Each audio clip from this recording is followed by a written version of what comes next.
China గురకలు ఈ పేరు ఎప్పుడైనా మీరు విన్నారా? ఇవి ఎక్కువ పంట కాలువల్లో దొరుకుతాయి మనకి. కానీ మా చెరువులో రొయ్యల చెరువు అండి. కానీ రొయ్యలు తప్ప అన్నీ పండుతాయి ఈ చెరువులో.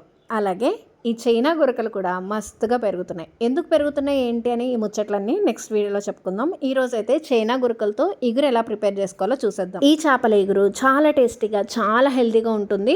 మీరు కూడా ట్రై చేయండి. ఒక 4 స్పూన్ల ఆయిల్ తీసుకుని దానిలోకి 2 చిన్న మీడియం సైజ్ ఆనియన్స్ని చిన్న చిన్న ముక్కలుగా తరుక్కొని, కొంచెం కరివేపాకు, ఒక 5 పచ్చిమిర్చి, అది వేగిన తర్వాత ఒక 1 టేబుల్ స్పూన్ అల్లం వెల్లుల్లి పేస్ట్, 1/2 టేబుల్ స్పూన్ పసుపు వేసి మనం ముందుగా శుభ్రం చేసి పెట్టుకున్న తిత్తి తీసి అంటే స్కిన్ మొత్తం పీల్ చేసిన చైనా గురక ముక్కల్ని యాడ్ చేసుకొని దానిలో టేస్ట్కి సరిపడినంత ఉప్పు, అలానే ఒక 2 టేబుల్ స్పూన్స్ కారం, మీ స్పైసెస్కి తగ్గట్టు కారం యాడ్ చేసుకోండి. ముక్కలు మురిగే వరకు వాటర్ని యాడ్ చేసుకొని మీడియం టు లో ఫ్లేమ్లో 20 మినిట్స్ పాటు కుక్ చేసుకుని లాస్ట్లో కొంచెం కొత్తిమీర, గరం మసాలా వేసుకుని స్టవ్ ఆఫ్ చేస్తే గురకల ఇగురు ready. Thanks for watching. Please do subscribe.